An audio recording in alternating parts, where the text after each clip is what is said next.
ನಿಮ್ಮ ಬಿಸ್ನೆಸ್ ಯಾವುದೇ ಇರಲಿ ಅದನ್ನು ಪ್ರಚಾರ ಮಾಡಬೇಕಾದ್ರೆ ಸುಮನ್ ಟಿವಿಯಿಂದಲೇ ಸಾಧ್ಯ. ಕೂಡಲೇ ಸಂಪರ್ಕಿಸಿ. ಆರೋಗ್ಯ ಸಮಸ್ಯೆ, ಜೀವನದಲ್ಲಿ ಜಿಗುಪ್ಸೆ, ಮಹಿಳೆ ನೇಣಿಗೆ ಶರಣು.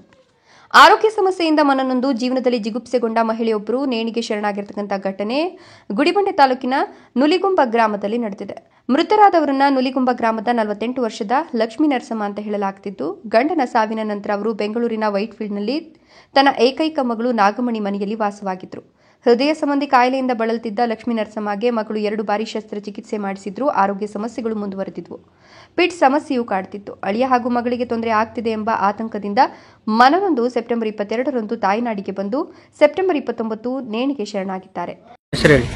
ನನ್ನ ಹೆಸರು ನಾಗಮಣಿ, ನಮ್ಮ ಅಕ್ಕ ಹೆಸರು ವೆಂಕಟೇಶಪ್ಪ, ನಮ್ಮಮ್ಮ ಹೆಸರು ಲಕ್ಷ್ಮೀ ನರಸಮ್ಮ. ವೆಂಕಟೇಶಪ್ಪ ತೀರೋದು 6 ವರ್ಷ ಆಯಿತು. ನಮ್ಮ ಅಪ್ಪ ತೀರೋದಾಗಿಂದ ನಮ್ಮಮ್ಮ ನಮ್ಮ ಜೊತೆಲೇ ಇದ್ದಾರೆ. ರೀಸೆಂಟಾಗಿ 2.5 ವರ್ಷದಿಂದ ಹಾರ್ಟ್ ಸರ್ಜರಿ ಆಗಿದೆ. ಅವಾಗಿಂದ ನಮ್ಮ ಜೊತೆಲೇ ಇದ್ದರು. ರೀಸೆಂಟ್ 4 ದಿವಸ ಹಿಂದುಗಡೆ ಯಾರೋ ತೀರ್ಕೊಂಡಿದ್ರು, ತಿಥಿ ಇದೆ ಅಂತ ಹೇಳ್ಬಿಟ್ಟು ನೋಡ್ಕೊಂಡು ಬರ್ತೀನಿ ಅಂತ ಬಂದರು. ತಿಥಿಗೆ ಹಿಂಗೆ ಮಾಡ್ಕೊಂಡಿದ್ದಾರೆ. ಈ ಬಗ್ಗೆ ಮಾಹಿತಿ ನೀಡಿದ ಗ್ರಾಮಸ್ಥ ಶಂಕರಪ್ಪ ಅವರ ಹೇಳಿಕೆಯ ಮೇರೆಗೆ ಗುಡಿಬಂಡೆ ಪೊಲೀಸ್ ಠಾಣೆಯಲ್ಲಿ ಪ್ರಕರಣ ದಾಖಲಾಗಿದೆ. ಮೃತದೇಹವನ್ನು ಮರಣೋತ್ತರ ಪರೀಕ್ಷೆಗೆ ಕಳಿಸಲಾಗಿದೆ. ಮಹೇಶ್, ಗುಡಿಬಂಡೆ, ಸುಮನ್ ಟಿವಿ.